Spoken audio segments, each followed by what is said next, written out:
Greetings and welcome to the Quantum Ogre Cast. I'm your host, Jorben. I'm joined today by Peter Lang from Tales from Elsewhere. This is All Doors Considered. Peter. That was really good. It made me laugh. I can't keep my face straight. All right, welcome to the Quantum Ogre Cast. I don't know what that was.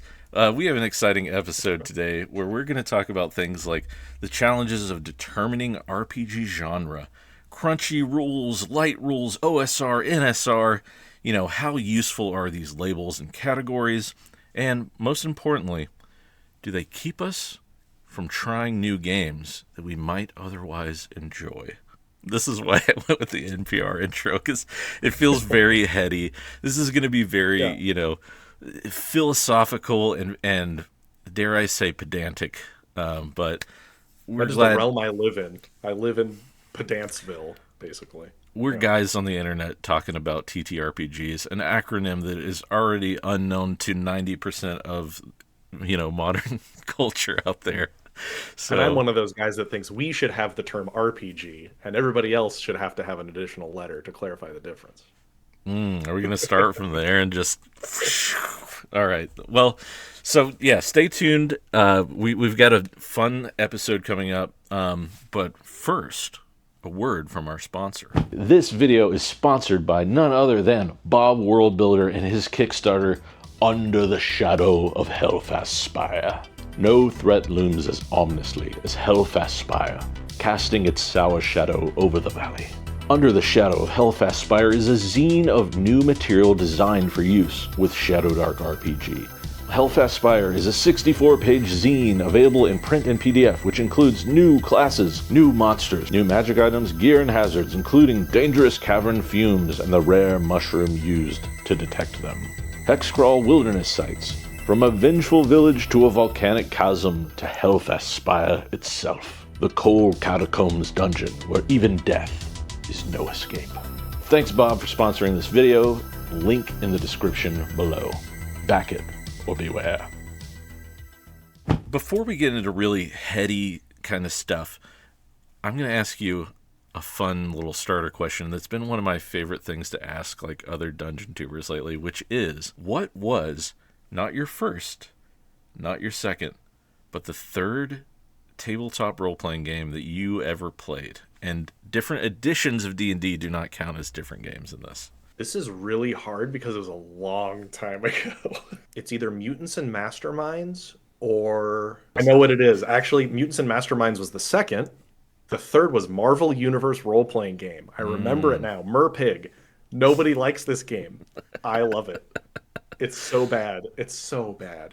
And it's so good. I did a video on this on my channel a while ago, just because it's like this horrible, hideous, beautiful child that I love. So Marvel Universe role-playing game is has no randomization. You have poker chips, you have stones, as they're called, that you allocate to do various things. There's a giant reference chart for like power scaling of like speed, distance, strength, and how many stones you need to allocate to accomplish various things. It's wild and so cool. I love it. So bad. It's basically unplayable. Honestly, it's basically unplayable. Actually, it has awful design to it. I had, at one point, I had the classic box in my hand.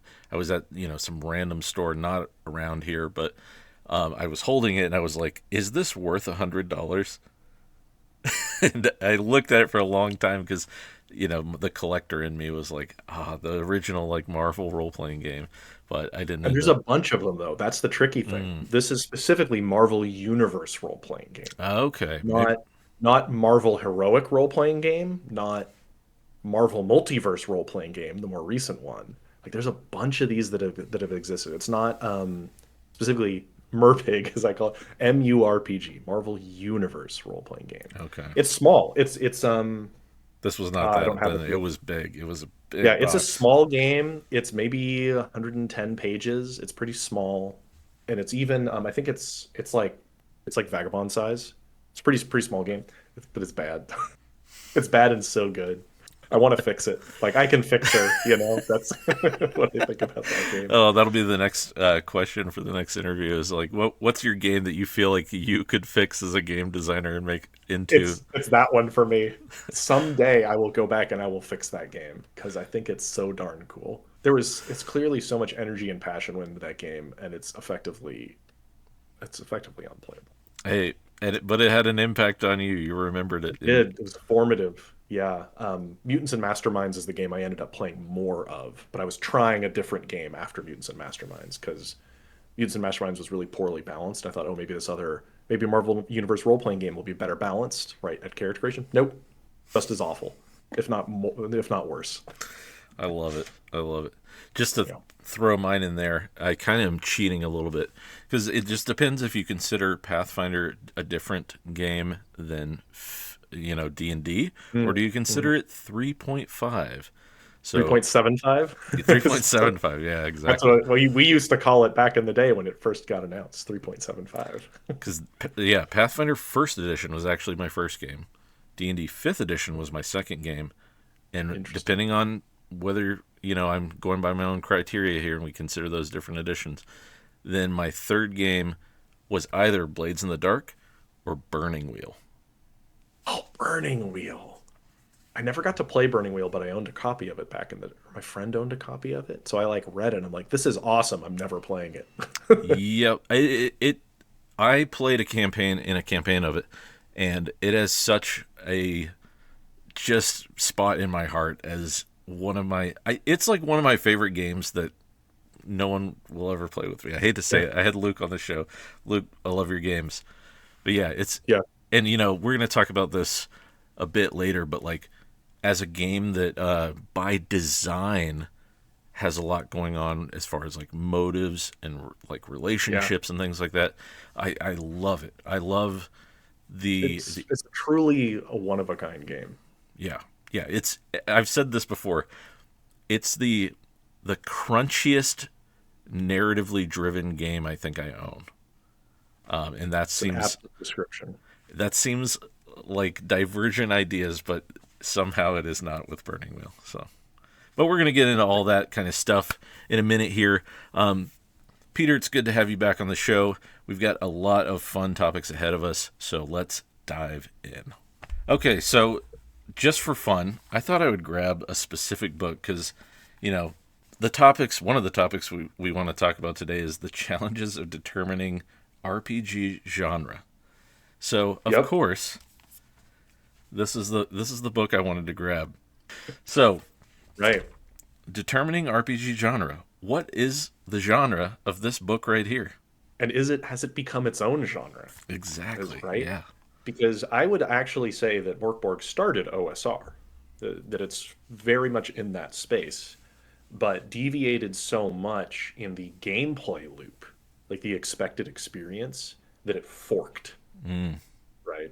Because really it is D20. It's often 6 stats or something very close to it. It is very rulings over rules. It has fun roll tables. These are like classic OSR type of topics. But I think it'd be hard pressed to find somebody that would be wouldn't be disappointed if you said, we're going to play some OSR tonight, and you played Cyborg or something, right? They'd be like, oh, I was expecting to get my torch and my short sword and go kick down a dungeon door, right? Because there's an expectation, I think, of like structure, right? Yeah. Of what you do in the OSR. But that's the funny, but it's... right? Who decides this, right? Where's the committee that determines where that line is? So it's funny you should say that exactly, because in preparation for this conversation, I rewatched a video I think it's called State of the OSR, and it's like, it's Luke Stratton, Kelsey Dion, I'm going to forget, Yochai Gall, Ben. Some luminaries. Yeah. And then Matt Finch, who did the what is it called? Tome of Adventure Design? Oh, yeah.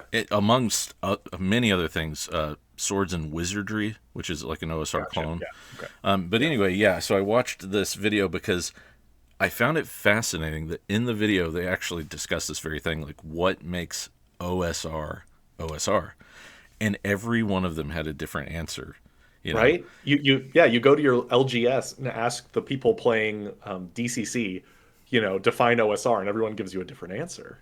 yeah, And I brought my own examples for the class as well for this topic. So I brought, just because we're talking about Kelsey, this is what is considered by a lot of people to be the quintessential. I'm holding up ShadowDark for people just listening. Holding up ShadowDark. This is the quintessential modern OSR game, right? That ticks the boxes. But if you were to take the rules and like the rules on the page, they're not super different from Vagabond. right. They're really close, like just rules content wise. But no one's going to say Vagabond is OSR. Right? This is pulp. Like people, I have seen them say this is too pulp fantasy to be OSR, but it's like it's darn close. Yeah, yeah. So and where just, does the line? It's interesting, right? and just to dig into this specific analogy for a moment here, because some people will say, it's the 6 stats, it's AC, it's HP, and then others will say it is specifically a retro clone. It needs to be a retro clone. Right. It has to be a one of the box clones, basically. It has to be that. But something I want to explore is that when Matt Finch was giving his answer, I'm gonna paraphrase this, but he's basically said it's a game that trusts a lot of the rules to the game master and doesn't have them all codified, basically. So an OSR game, Yeah, that very rulings over rules idea. right? And so it actually, rather than trying to answer every corner case rule, it intentionally leaves a gap somewhere in the system so that the GM has more options to play with, creativity, whatever.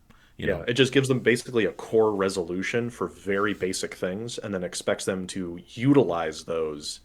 Like that's their palette that they're going to paint with. You've got your D20, you've got 6 stats, you have equipment and ways to adjust target numbers.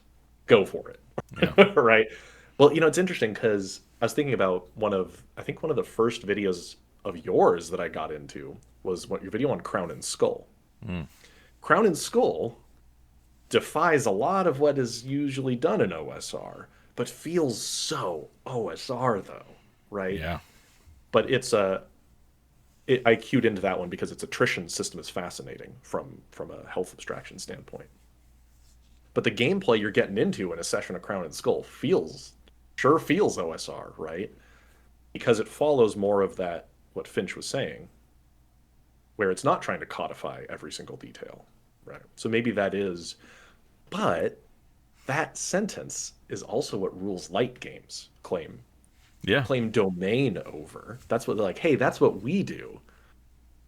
So is that what makes something OSR? If I'm trying to think of let's maybe go with, I was going to say something PBTA, but that's a little bit too different. But like Slug Fate? Blaster. Ooh, Fate's good. I was going to say Slug Blaster's pretty rules light. Definitely not OSR. PBTA is just maybe too different, maybe to draw quite as good a juxtaposition. But Slug Blaster also gives you a palette to paint with that'll cover doing rad stuff. Is really what you're trying to rule over in that one. But that's not OSR. But again, that's what we're here to talk about and we obviously kind of agree on this, that there isn't hard lines in the sand for a lot of these things. Yeah. But it's fascinating to dig into them and explore what those terms mean for some people, because if you label a game as OSR, you're attempting to communicate something, right, to an audience. That's tricky. Yeah, and to just pull away from just the OSR label for a minute here and talk more broadly. Fixating on that. Yohai sort of created, I believe, or popularized the NSR term. To try to intentionally, at the time, he actually said in that same panel he doesn't really use the term NSR anymore, which could bring up another topic that would be interesting to discuss. Yeah. But he was saying, just to sort of like separate from this idea that it is all sort of in the past, right? And that a game with maybe more modern or newer takes at certain mechanics and things like that might, have the influences of something old school, but bring something brand new to the table, which I thought was it's a fascinating distinction. Yeah, it's an And even fuzzier separation there almost, right? You get even fuzzier. I mean, it's not to divert too much, but it's like, what does Souls like mean yeah, in the video game space? yeah. What a buzzword that is these days. Oh, tell me about it. I mean, you have like it's just you have a stamina meter. Now it's Souls like, right? Yeah, But there's you get there all sorts of different there stuff. are invincibility frames as you dodge roll. Yeah. Yeah, is that what makes it a Souls like? Anyway, but yeah, that's interesting with NSR because it was a branch or a fork. I'm using Hmm. fork because that's what I would talk about in coding, because that's what I was doing today. But you're branching off from OSR, and you want to distinguish those differences when you're communicating to people within the community, right? That and so there's utility there to gesture towards something. And that's where I think the value is in some of these terms as a way to help communicate rather than to put up gates around things, Right. which is I know how a lot of people use these terms. They'll slap the neo trad label on a game to dismiss it as a they use it, or somebody will use OSR derogatorily Sure. about another game, and that's not a productive use of those labelings, um, because I mean we're all in it together against Wizards of the Coast. So Hasbro is the real Uh, enemy, not the random guy making his own Japanese anime inspired neo trad game. Like, don't get mad at that guy. Um, but yeah, well, the sorry, go ahead. well, I thought of this while you were saying that too. Another way that it sort of gets used pejoratively Hmm. is when we separate things into rules light or crunchy. Oh boy, yeah, that one is so heated these days because both of them are used pejoratively by the Yeah. other side, right? And Crossing. and full disclosure, I'm absolutely guilty of this at times. Yeah, But I've tried to pull back on my pejorative use of crunchy. I do enjoy a crunchy game in the right setting with the right people and the right expectations. yeah, yeah. Well, and the term crunchy is hard to define for a lot of people as well. As in, I have seen the same game, D&D 2024, or 5th edition to 2024. I've had people describe that as overly crunchy and not crunchy enough, Yeah. right? And it's simply just how you're comparing it, really, because the core resolution in modern D&D, I'll use the term modern D&D for shorthand here. Modern D&D's core resolution super simple. It's not much more complicated than OSR type core resolution. They've just added a few more keywords, but they've just stacked on top of it a lot of exceptions, explicit exceptions. Every feat, every class feature, every spell is a heap of exceptions. And so to process it requires you to process all of these explicit exceptions. Right. When the OSR generally says, we stop here, and then the GM just says what the difference is. Yeah. you know, And that makes you make another great point because I might be saying crunchy, and what I mean is the literal math. Like when I first yeah, started playing 5e, and someone would say, "Oh, you just roll a die and you add a number," but then it's like, well, yeah. there's my stat number, then there's my proficiency bonus. Oh, then I have this plus one for my background. Oh, but I can't forget I'm also using this specific kind of skill, so I get my expertise in it. Yeah, yeah, and you have the differences in crunch between outside of the session crunch, where you have to do a lot of calculation to make your character and to process that, but then during the session it's fast because all the math is already done. And sometimes it's both. Pathfinder Second Edition being both. One of somebody in my community posted a screenshot from them playing Pathfinder Second Edition in Foundry. They were high level, I forget the level, and they critical hit with their weapon. And no joke, this block that Foundry calculated was something like 15 calculations of different dice and procs and doubling and halving and status ailment triggers. I it was insane. It was mind blowing Yeah. just how much for one attack, one critical hit. Now, Foundry made it very easy, but if you've ever played, what's a more universal example? D&D 5th edition, when the paladin crits in the upper Mhm. levels, you sit there for a minute while they start processing dice doubling and extra how high level a slot they're going to do, right? So you can have games that are super crunchy on both ends, which Pathfinder is. And you can have some that I think require a lot of homework before you sit down and play, but then they're like a simple dice pool system afterward. Like isn't I'm blanking. Isn't the current edition of Shadowrun like it's pretty simple dice pools, but it's super crunchy before? I may be getting this confused. Get down in the comments and correct me. Um, oh, a better example is maybe Mutants and Masterminds. This is Mhm. just top of mind because they like just advertised a new edition. But the dice, it's always just like a D20 plus mod. Like the whole system is like that, but it's like mad crunchy to make your character. It's Yeah. like build points and it's really, really crunchy. So you get these weird examples like you're talking about. Is it the math? Is it the procedures? Is it the number of exceptions? Where Right. does crunch reside? Yeah. Yeah, and it's really, I think a lot of it comes down to you as either the player or the game master. Where does the cognitive load lie Yeah. for you, right? Is Yeah. it like you're saying in just because I actually started out in Pathfinder with a lot of Pathfinder Society Yeah. organized play, and one of the burdens to me as someone who was like looking at running games was I need to remember grapple works like this. Oh, no, yeah. Unless this creature has more than four limbs, then it works Right, like right. There's this. an exception.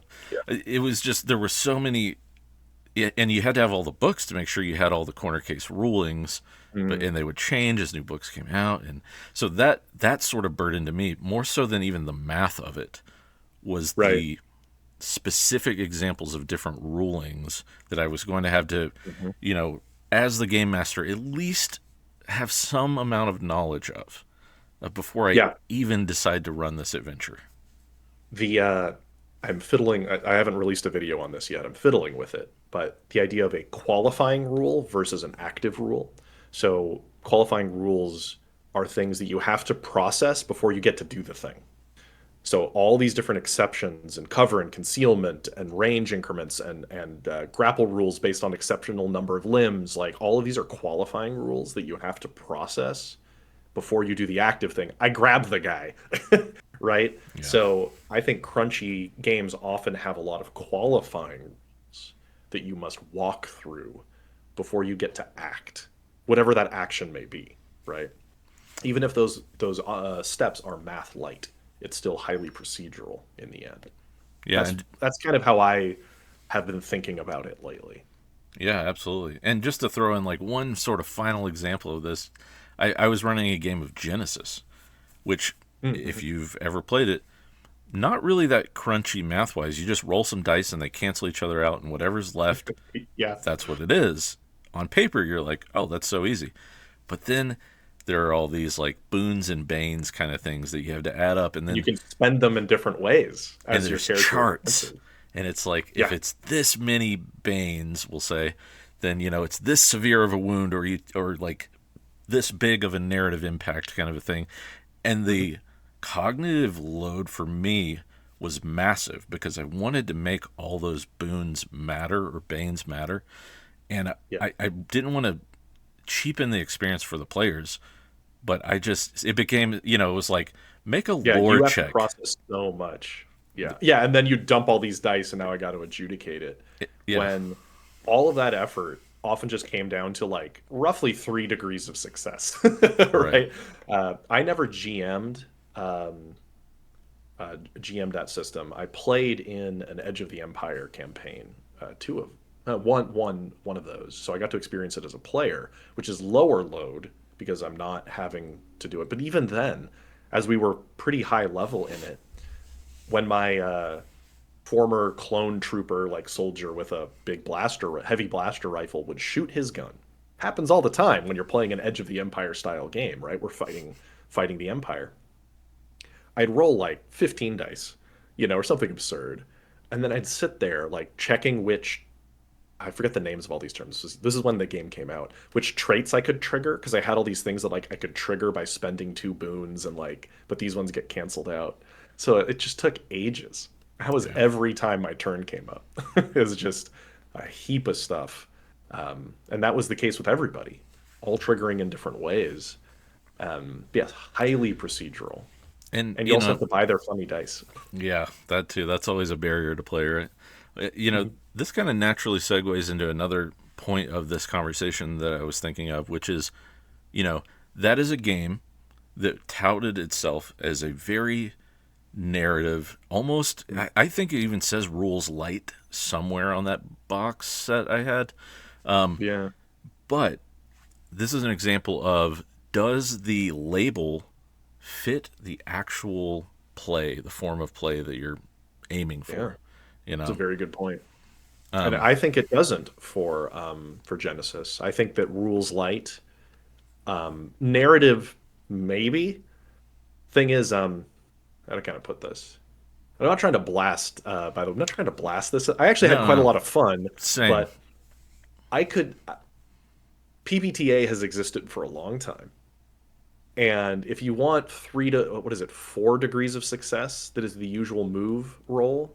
I'm blanking right now for some reason. Can't in Powered by the Apocalypse. There's usually it's 4 options. I think is the default. Yes, yes, but no, no, and No, no, yeah, no end. So it's usually those 4.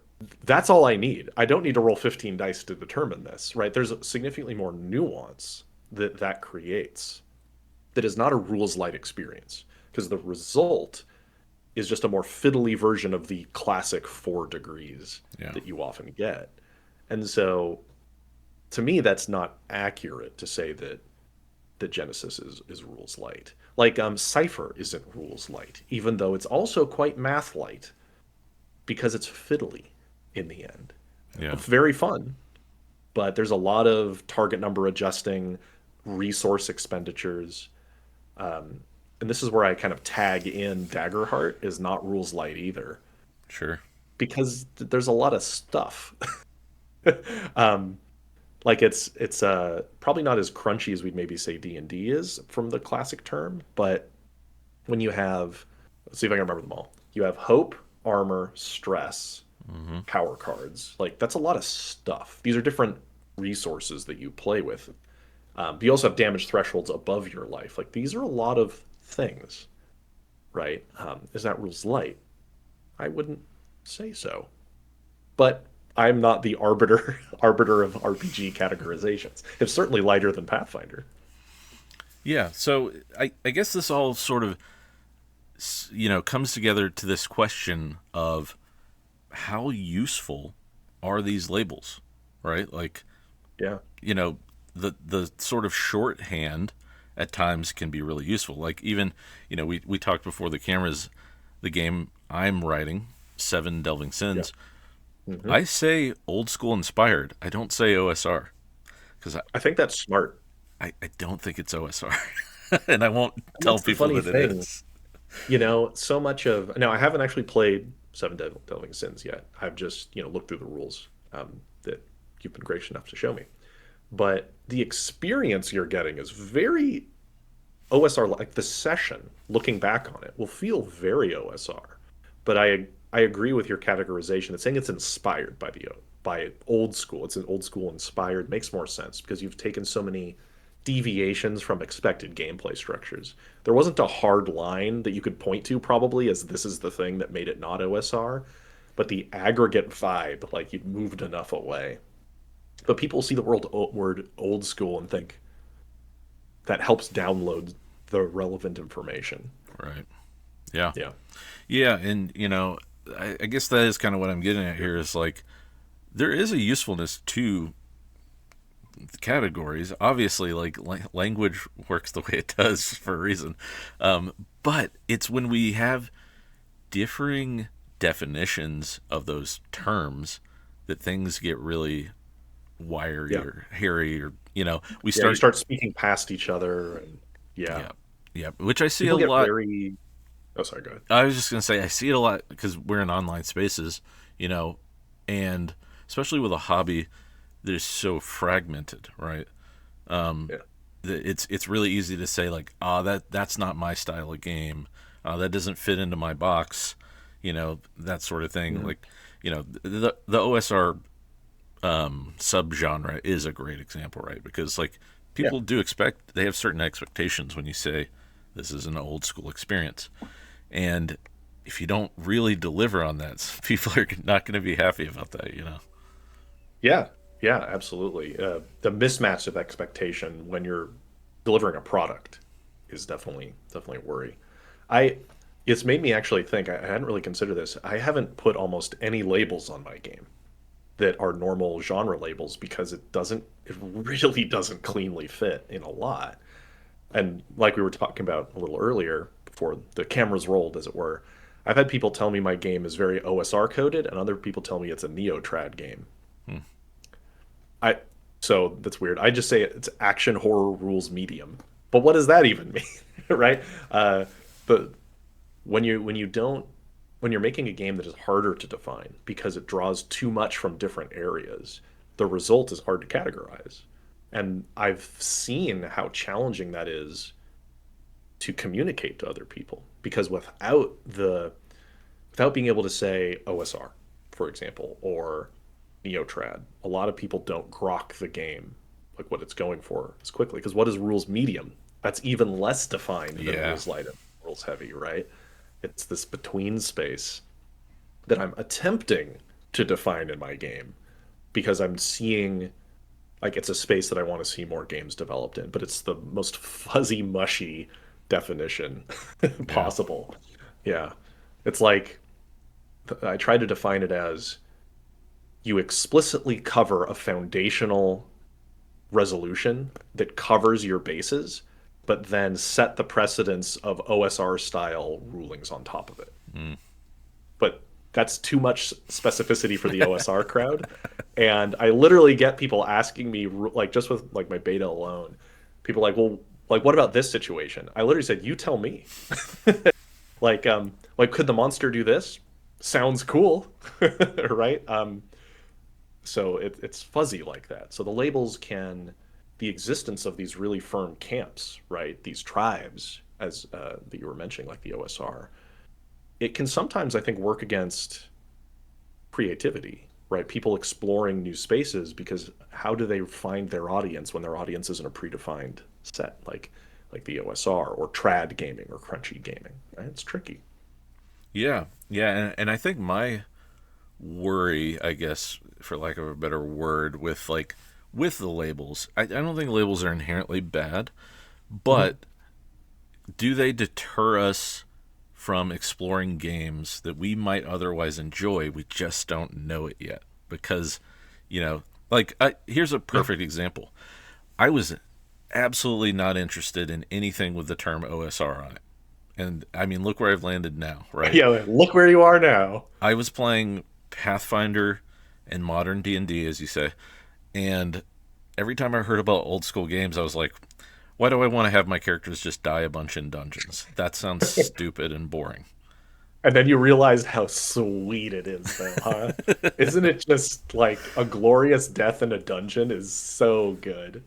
What a fun moment it is at the table, though, right? Like falling. I remember the first time I've had the pleasure of playing a bunch of old school adventures ported into modern D&D by a guy who's like super into like OSR style gaming.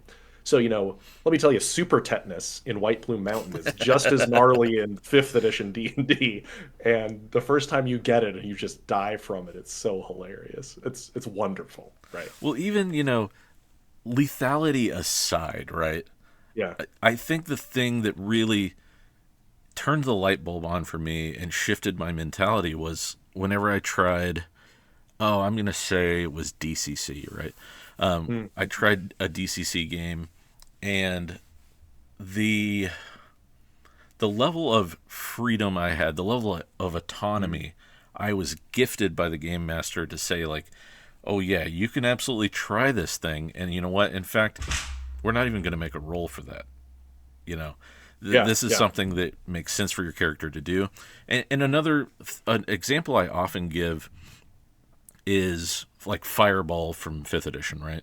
Mm-hmm. There's a very specific text, and because the game has so many rules surrounding specific mechanics, Yeah, rightfully very so, a lot of, explicit. yeah, explicit. Hmm. Yeah, rightfully so, a lot of game masters don't want to give you a lot of wiggle room on what you can do with a fireball spell, right? But, Yeah. in maybe like an old school style game, and say something like, can I just like light every candle in the bar simultaneously with my fireball spell? That sounds awesome. And maybe, it's a game like Cairn or Knave, and it's so loose on the description of those Hmm. spells that you're just like, sure, that seems like absolutely a creative use of using Yeah. casting fire. So, you know, The other one that I see a lot is using fireball in what is basically a pressurized space. Like, what does that do? Yeah, is this going to cause some sort of explosive decompression or something? Yeah, like when you have a game that's too explicit, you expect to find an explicit answer in the text rather than like, we're pitching the OSR to people listening right now. Basically, you all know if you're I watching this, you know what the OSR is and its value. An example I wanted to bring up really fast of exploring alternatives is Trevor Duvall from Me, Myself, and Die. mm, His game that was a huge crowdfunding success. He described it as sim light, which okay. is another like that's a new thing. So because he likes simulationist Oh yeah. aspects, and he spent a lot of time talking on his channel and with other creators. I remember about like what is that? Simulationist evocations without the spreadsheets is kind Mm, of so he wants detail of violence, of combat, I think this game has domain management, like mm, detail, but without the super crunchy aspect you'd get from more heavily simulationist games. But so again, when you get these, and when he was describing them, I'm like, that's very close to the idea of rules medium, but mm, it's not the same goal as rules medium. So is it the same? Is it in the same category? yeah. Yeah. This is hard to find. That's another area it is hard to define because what is Yeah. simulationist? What are you simulating? Oh boy, yeah, getting in GNS here. But the GNS theory is similar to these genres. A lot of people consider GNS to be non-productive because, again, we're just fragmenting the community into these loosely defined terms. But I find that terms like this are useful when they're used in the positive, right? I am attempting to simulate the feeling of this in my game, right? Or I want the focus to be on the narrative elements of little old ladies solving a murder mystery in New England. Like you can use some of that, and I'd like the rules to be light when right in it, right? You're trying to like positively describe things rather than saying that game is too simulationist to be good. Like it's too simulationist for me. Then we're getting into the negative application of those terms. Yeah, yeah, and I think you do raise a really good point as well, which is is that negative sort of terminology boxing us out of Yeah. trying, well, like we said originally, trying new systems, because I think back to whenever I first tried Blades in the Dark. you know Mm-hmm. this is a perfect example of a game. I had no interest in playing anything rules light, and that will be Yeah. probably a shock to people who've watched my channel for a time. And I considered this a lesser game in my mind Mm-hmm. because it was under this label of rules light, and I thought, well, at a certain point, are we just playing imagination, with a loose framework? And Yeah. I Yeah. took it negatively, Yeah. Why do I need a book to do that? until they I they say. I actually played Blades in the Dark, and it was an absolute riot from beginning to end. And at that moment on, I was like, the gates were open, and I just realized I need to try everything. I need to throw out the labels Hmm. or the Yeah. preconceived notion of what these games are in my mind, and start playing things that aren't just D&D. Yeah, yeah, that's a great point. I had a similar experience many years ago when Dungeon World first released. that was my first introduction to Powered by the Apocalypse. And around this time, I was looking for like a different dungeon game than D&D.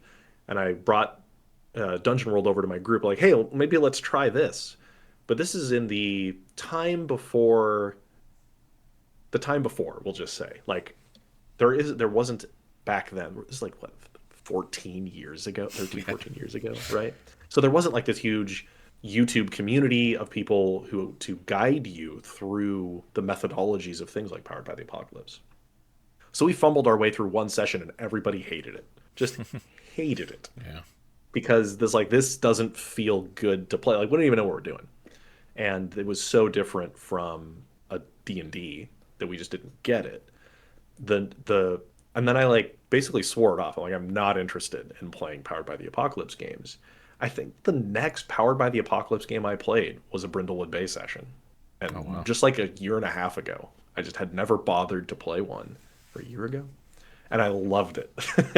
I absolutely loved a session in Brindlewood Bay. That's the one where you're And the Golden Girls solving Cthulhu yeah, mysteries. yeah. Yeah. Oh, yeah. Okay. I'm such a big fan of Murder She Wrote and just Rosemary and Thyme, like all these like really quaint little old ladies solving murder mystery shows. Like It, I'm absolutely dialed it into sounds this. very cozy and fun. It was so good, and I had a blast. Uh, but it took the right. I'd kind of sworn it off for so long that I just didn't bother to go back because I don't like care for the Powered by the Apocalypse the moves structure. The core rules doesn't make my brain juices Sure. happy because I like a little bit of like crunchy stuff. Not super crunchy, but more crunchy. But it worked perfectly when you don't need to pick up those moves and roll them Mm. much because we're just having fun role playing being the Golden Girls and solving eldritch mysteries. Now that you say that, I'm trying to think, and maybe this was the way our GM ran it, but if Blades in the Dark is sort of absent of a lot of those moves, I feel like it is, but again, it could have been the way that my game master ran things. So Powered by the Blades in the Dark is kind of powered by the apocalypse in that yeah, it has some move structure, but it leverages more the concept of position in to resolve conflict of any kind or resolve a scene, which I personally find a little bit more interesting narratively sure. because it's a little bit more structured.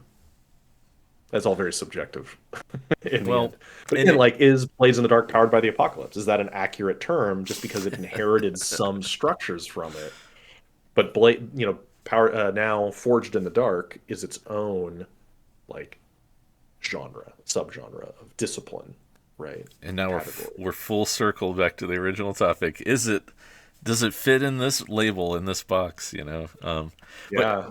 I want to touch on something that you said in your explanation there, which was basically you had a bunch of friends who tried this kind of system and bounced off of it. Um, Yeah. and I think one of the things I heard in that was I think people are often afraid to leave the sort of comfort or safety of the style or the culture, whatever, like 5e is a great example, right? It has a very specific feel to the style of play. And I think when people see games that diverge so, hard from that style, there's a Yeah. hesitation to say, like, I'm not going to really know how to run this kind of game. I don't really understand what I'm doing here. And Mhm. I think that kept me from, really exploring what was out there for a while too. Because, as soon as you say 2d6 instead of a d20, already my brain is going, I don't even know if I know the math to this. Yeah. Yeah. What are my odds on any given roll? Right. Yeah. I understand the 5% differences on a d20, but, Right. 2d6, that's like, what, 12 to 18% at times? You know, uh, Yeah. Yeah. We don't need to get into the math here. Yeah. but, Yeah. I get you. Well, yeah. and this also brings up, speaking of D&D, what type of experience D&D offers as a rule system versus a culture has Mm, become very different in modern D&D. And I've started to really experience this firsthand as I've seen some live shows and gotten more into the not the, like the Critical Role crowd because I don't live shows. I mean in person, Hmm. like going to a theater and seeing people perform. And the way I've been phrasing it is the way a lot of people approach role playing games is a story of the emotional journey of a found family.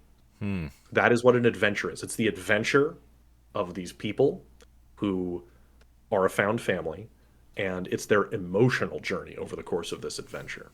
Hmm. And nothing wrong with that, right? But that's what like Critical Role is, right? That's what these are. It's these kind of misfits coming together and being stronger together. And the journey, sure, there's an epic monster you have to defeat in the end, but the thrust of it is like this emotional journey they go on. When I meet up with my other middle-aged guy friends to play on D&D night, we just want to like drink some beers, eat some pretzels, and fireball some goblins or something, right? It's not about that, Right. but we're playing the same game. And I'll note that, and get at me if you think you disagree, if somebody disagrees with me on this. D&D, modern D&D is not good at the emotional journey of a found family group. Games Yeah. like Powered by the Apocalypse, like games like Masks is, right? That's what it's about. And games are like that. And this came up because I was looking at Dungeon World 2.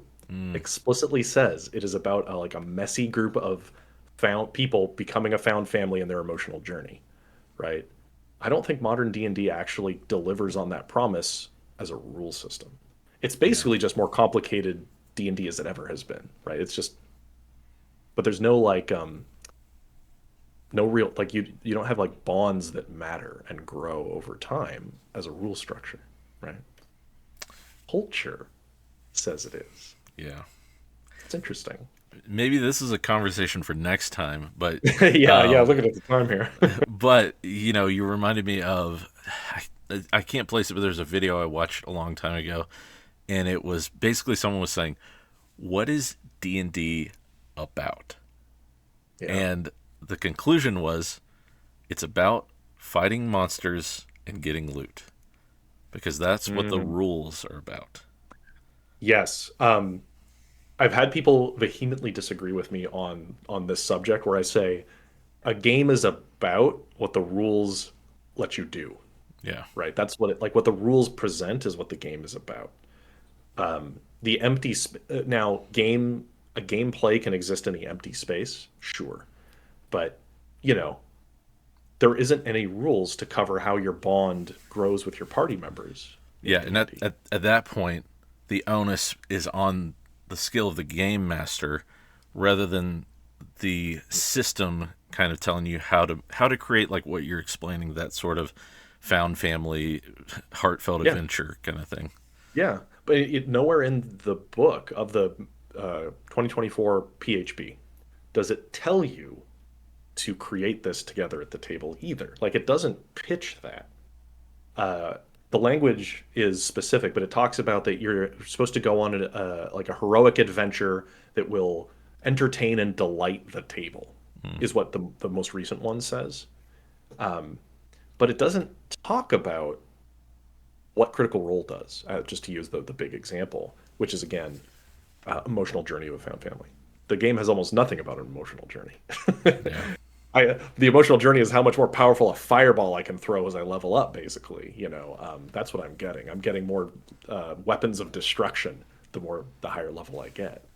It's but anyway, that's again what do these labels mean? Like, is Daggerheart more about the found family? It has a little bit more, Yeah. right? It's nowhere near what something like Masks or Avatar Legends, right?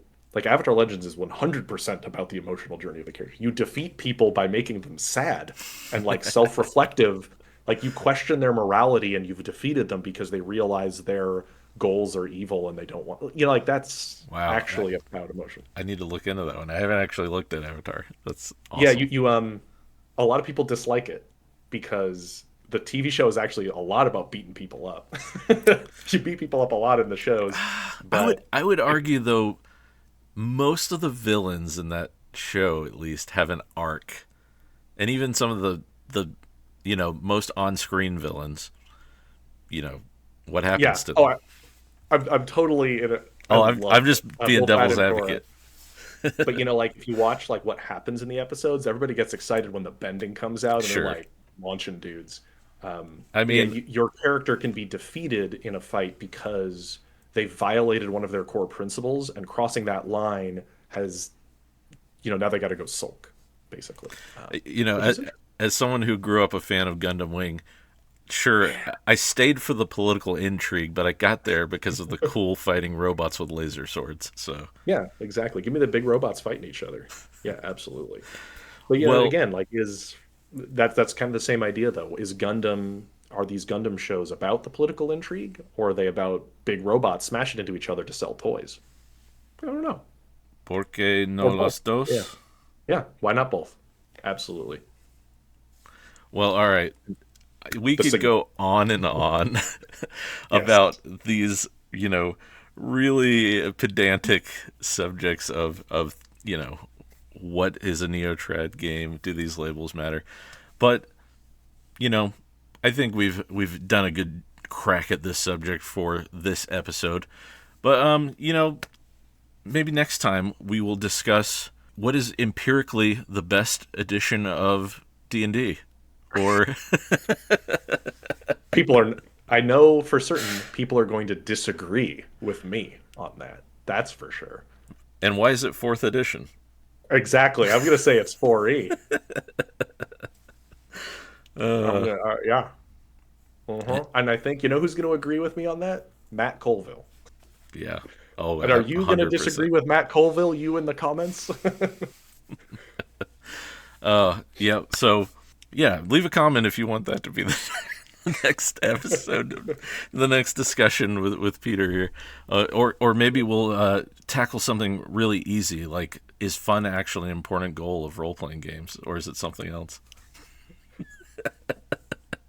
I've had shockingly different answers to that question told to me by people. So, I've had shockingly different answers to that question come out of my mouth at times. Notice that oh, my little slogan at the end of my videos no longer says, "Most importantly, have fun." But I digress. Peter, thank you so much for being here once again. my pleasure. We're gonna wrap things up for this episode because we're already running quite long here, and I want to respect your time. But yeah, maybe we're gonna have you a little more regularly on the show, just because I feel like we always have awesome conversations when you're here. And Love to. you know, if you want to shout out maybe something that's going on lately, I know everyone knows about Tales from Elsewhere out there, but if you haven't checked out the game, go check it out. But yeah, what's been going on with you over on the channel, or just in general? Sure, I'll cover that real briefly. For those that may not know who I am, I'm Peter. I run a YouTube channel called Tales from Elsewhere. That is also the name of my game company, Tales from Elsewhere Games. And I crowdfunded last year, end of 2025, a action horror rules medium Weird West game. And it is in production right now. I'm getting tons of artwork in. It's in layout design. It's awesome. And so it will be in hard copy on schedule. We are on schedule as per the Kickstarter. I am accepting late pledges for the PDF, not for hard copies anymore, because I wanted to lock in my numbers with my printer. Fair. But you can check it out. There is a beta. The whole rules are available to you already if you back the project. It's a beta PDF. It has no art, editing, layouts, nothing. But the whole nearly 400-page game is available right now. And it's a super cool game. So Yeah. check that out. Check out my YouTube channel too. Talk about game design. There's even times where you can find examples of me and Jordan playing a game together, even, I think, somewhere on my channel. And just to really beat a dead horse with this subject one last time, your game is another great example of it's post-apocalyptic action horror role-playing game, right? Did I get all Yeah, the Weird West is in there Weird too. West? And that stream of words wouldn't necessarily draw me immediately, but man, did I enjoy playing your Yeah, game the times I've played it. So, and it's a little niche. Westerns aren't in vogue right now. Yeah, but that's my point. A good game is a good game. So Good game's a good game. And, this won't be the last. I've had people tell me, let me know when you make a medieval fantasy game. Yeah. Basically, like, oh, okay. Fine. Well, Yeah. I have not announced anything official of what next setting I'm working on publicly. So if you walk away with nothing else from this episode, walk away with this. Try a game regardless of the labels, because it might just be your next favorite game. All right. Very good recommendation. That's it for today. We'll see you next time in the dungeon, no matter what choices you make. If you want to stay plugged in to what's going on behind the scenes or support me more directly, please check out either the mailing list or the Patreon. Check out either one. I appreciate all the support that you guys give. Thank you so much. Do all the YouTube things. And as always, learn, adapt, and grow. Running through a dungeon, you come across the junction. You gotta go left or right. It doesn't matter what you choose, 'cause either way you lose. There's a Quantum Ogre just out of sight. And now it's coming to a head, the very thing you dread. You get ready for the coming fight. Your spells are